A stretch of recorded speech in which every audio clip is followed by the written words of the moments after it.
हिंदुस्तान या किसी भी आज़ाद रियासत के बासियों का हक़ है कि जिसको भी चुनाव में वो मुंतखब करें। उन्होंने मोदी साहब पे एतमाद किया।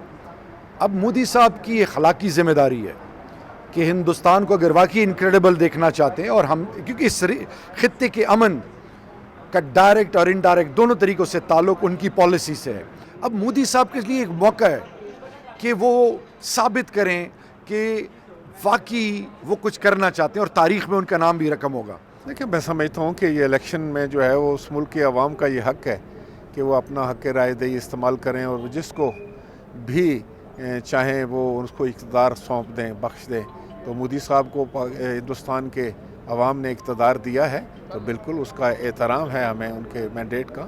तो जहाँ तक पाकिस्तान का तल्लुक़ है, तो पाकिस्तान की हमेशा से एक ही ख्वाहिश रही है कि अपने पड़ोसियों के साथ अच्छे तल्लुक़ात हों, बेहतर तल्लुक़ात हों, ताकि इलाके में अमन हो। और बुनियादी तौर पर मैं समझता हूँ कि पाकिस्तान की यही पॉलिसी है जिस पर हर हुकूमत कारबंद रही है, और पाकिस्तान चाहेगा कि हिंदुस्तान के साथ तल्लुक़ात में बेहतरी आए। मैं समझता हूँ कि मोदी के होते हुए बड़ा मुश्किल है कि पाकिस्तान और हिंदुस्तान के कोई बातचीत या मुज़ाकरात के जरिए मामला तय किए जाएँ, क्योंकि उसका जो नैरेटिव है वो भी एंटी पाकिस्तान है, और इलेक्शन में भी उसका ये स्लोगन था, और जो पास्ट की उसकी हिस्ट्री है वो भी यही बताती है।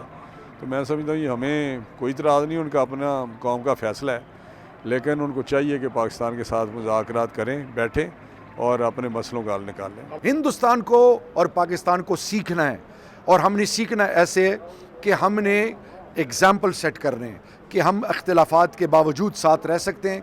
हम इश्यूज़ को जब तक टेबल पे बैठ के डिस्कस ना करें, ना हमने क्रिकेट खेलनी है, ना हमने बात करनी है, तो इसका अंजाम क्या होगा? तबाही होगा।